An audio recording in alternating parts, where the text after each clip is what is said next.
Mother Teresa and institute of computer education में आपका स्वागत है। हेलो फ्रेंड्स, ट्रिपल सी की इस सीरीज में आपका स्वागत है। मेरा नाम है वरिंदर सिंह। पिछले सेशन में हमने देखा किस प्रकार से रोज, कॉलम और सेल्स को हम इंसर्ट डिलीट कर सकते हैं, अलाइनमेंट सेटअप कर सकते हैं और बाकी बेसिक चीज़ें उसकी जानकारी ली। इस सेशन में बात करेंगे किस प्रकार से एक फार्मूला को हम लगा सकते हैं अपनी स्प्रेडशीट के अंतर्गत। तो फार्मूला लगाने के लिए मैंने एक छोटा सा टेबल एग्जाम्पल के रूप में लिया है, जिसमें मेरे पास यहाँ कॉलम्स है name, admission date, roll number, उसके बाद मार्क्स हैं मैथ्स, हिंदी, इंग्लिश, साइंस और टोटल। इसी तरह से मेरे पास स्टूडेंट्स का रिकॉर्ड है जो रोज में पड़ा हुआ है, अजय, विजय, सुमित, रवि और फिर से सुमित। जो मेरे पास यहाँ डेटा है उसका टोटल करना है मुझे अपने सब्जेक्ट के मार्क्स का, मैथ्स, हिंदी, इंग्लिश और साइंस का। अब मैं किस प्रकार से फार्मूला अप्लाई करना चाहता हूँ, मैं किस प्रकार से अपनी स्प्रेडशीट में फार्मूला लगा सकता हूँ, इसकी जानकारी हम इस सेशन में लेने वाले हैं। सबसे पहले आप किसी भी फार्मूला को अप्लाई करने के लिए इक्वल सिंबल का यूज़ करते हैं। इक्वल का निशान लगाना ज़रूरी है। मैं यहाँ टोटल के नीचे H2 में हूँ और मैं इन सब्जेक्ट मार्क्स का D2, E2, F2 और G2 का टोटल करना चाहता हूँ। यानी कि मैथ्स के जो मार्क्स हैं अजय के, उनका टोटल करना चाहता हूँ 45, 50, 44 और 55। तो इसके लिए मैं यहाँ इन का टोटल करने के लिए मैं यहाँ टाइप कर सकता हूँ। फार्मूला शुरू करने के लिए इक्वल सिंबल देना ज़रूरी है, इक्वल का साइन देना। तो बराबर यानी कि इक्वल का सिंबल मैंने दे दिया है। अब मैं वहाँ पे डायरेक्टली फार्मूला टाइप कर सकता हूँ। तो मुझे पता है कि मुझे किसको जोड़ना है, D2 फिर प्लस का निशान, E2 फिर से प्लस का निशान, F2 फिर से प्लस का निशान और G2। फाइनली इसके बाद प्लस का निशान नहीं है क्योंकि इसके बाद मुझे किसी आइटम को या किसी नंबर को नहीं जोड़ना है। मैं एंटर कर देता हूँ। देखिए बिल्कुल सिंपल है फार्मूला लगाना, इक्वल लगाएं और अपना फार्मूला अप्लाई करें। मैंने यहाँ सम के एग्जाम्पल के साथ एग्जाम्पल लिया है। अब देखें यहाँ पे आपके पास 194 आ गया है टोटल। अगर आप यहाँ फार्मूला बार में देखें तो आपके पास यहाँ पे जो आपने प्लस किया है D2, E2, F2, G2 को, उसकी जानकारी यहाँ पे है। जब आप टोटल कर लेते हैं तो यहाँ बिल्कुल कॉर्नर पॉइंट पे एक छोटा सा बिंदु आ रहा है। अगर आप माउस यहाँ लेके जाएं तो प्लस, पतले वाले प्लस का निशान बन जाएगा। अगर आप माउस यहाँ कॉर्नर पे लेके जाएं इस पॉइंट पे तो पतले वाले प्लस का निशान बन जाएगा। आप अगर लेफ्ट क्लिक दबा के रखें इस पतले वाले निशान पे, यानी कि उस पॉइंट से आप नीचे की तरफ ड्रैग करें माउस को लेफ्ट क्लिक दबा के, तो देखेंगे कि सबका टोटल आपके पास आ गया है।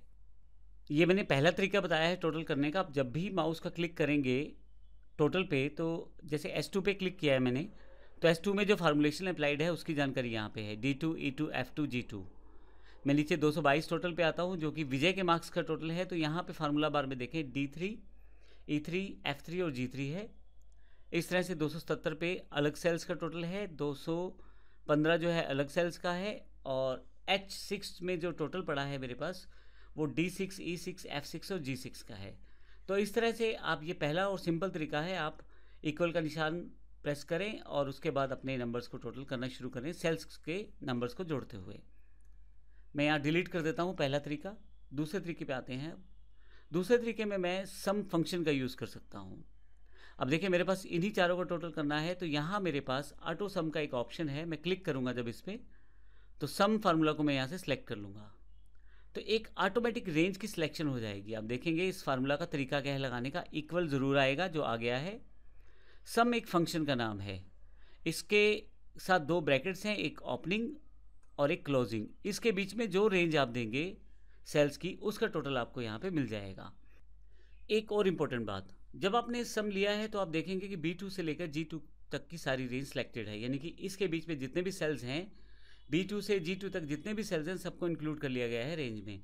लेकिन अगर आप मेरे क्वेश्चन की तरफ यानी कि इस टेबल की तरफ देखें तो मैथ, हिंदी, इंग्लिश और साइंस का ही मुझे टोटल करना है। इस टोटल में एडमिशन डेट या रोल नंबर को मुझे शामिल नहीं करना है, जबकि रेंज में इसको भी सिलेक्ट किया गया है क्योंकि B2 डेट वाला पार्ट है, C2 रोल नंबर 1 वाला पार्ट है।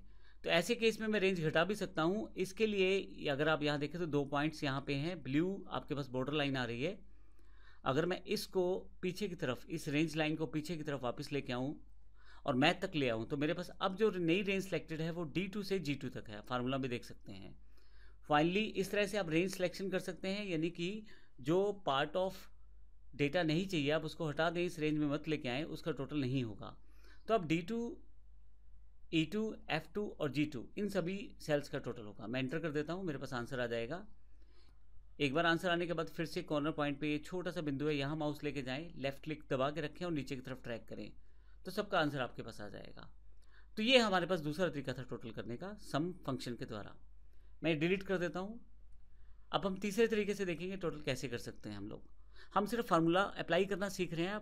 आप चाहें तो सम, मिनिमम, मैक्सिमम किसी भी तरह का फंक्शन यूज़ कर सकते हैं, लेकिन सम को मैंने इसलिए लिया है ताकि आपको क्लियर हो जाए। अब हम बात करते हैं तीसरा तरीका, वो है हमारे पास यहाँ से फंक्शन विज़ार्ड के थ्रू। मैंने माउस को यहाँ पे क्लिक कर दिया है H2 पे, जहाँ मुझे टोटल चाहिए, फंक्शन विज़ार्ड, और यहाँ पे मुझे उस फंक्शन को सर्च कर सकता हूँ जो मुझे करना है, या आपके पास अल्फ़ाबेटिकली लिस्ट दी हुई है, यहाँ से भी आप उस फंक्शन को निकाल सकते हैं। काफ़ी सारी कैटेगरीज दी हुई हैं फंक्शंस की यहाँ पे, जैसे डेट टाइम के फंक्शन फार्मूला सेलेक्ट कर दिए हैं, फाइनेंशियल फार्मूलास यहाँ से अलग कर दिए गए हैं, मैथमेटिकल अलग कर दिए गए हैं। तो अभी मैं यहाँ से ऑल ले लेता हूँ, और अगर मुझे सर्च करना है तो सम को सर्च कर लेता हूँ। तो जैसे ही सम यहाँ प्रेस करूँगा, जैसे ही सम यहाँ टाइप करूँगा, मेरे पास नीचे सम से रिलेटेड फंक्शंस आ जाएंगे। अब मैं सम यहाँ से क्लिक करता हूँ। जैसे हम माउस से सिलेक्ट करेंगे सम को, यहाँ पे सम को अप्लाई करने का तरीका बताया हुआ है, सम, फिर नंबर 1, कोमा नंबर 2, फिर कोमा नंबर 3, दोनों राउंडेड ब्रैकेट्स में जितने भी नंबर आप कोमा के साथ लिखेंगे सबका सम आपके पास आ जाएगा। अभी मैं नेक्स्ट करता हूँ क्योंकि ये विज़ार्ड है। अब मेरे पास मुझे रेंज सेलेक्ट करना है, टोटल कहाँ का करना है, तो इसके लिए मैं ये वाला बटन जो है श्रिंक वाला, इस पर क्लिक करूँगा और मैथ से लेकर साइंस तक सारा टोटल मुझे लेना है, तो ये रेंज में सेलेक्ट कर लूँगा। अब देखेंगे रेंज जो D2 से G2 आ गई है। फिर से यहाँ क्लिक करूँगा मैं श्रिंक वाले बटन पे, तो वापस आ जाऊँगा अपने मेन डायलॉग बॉक्स पे, और नीचे की तरफ आप देखें तो फार्मूला यहाँ पे अप्लाई हो गया है। यहाँ पे साथ के साथ रिजल्ट भी दिखाया जा रहा है, और यहाँ मैं ओके कर देता हूँ तो मेरे पास आउटपुट यहाँ पे आ जाएगी। एक बार आउटपुट आने के बाद आपको पता है कि यहाँ से आप ड्रैग कर दें तो सबके के आंसर आपके पास अवेलेबल हो जाएंगे। तो इस तरह से आप बड़ी आसानी से किसी भी फॉर्मुलेशन को अप्लाई कर सकते हैं।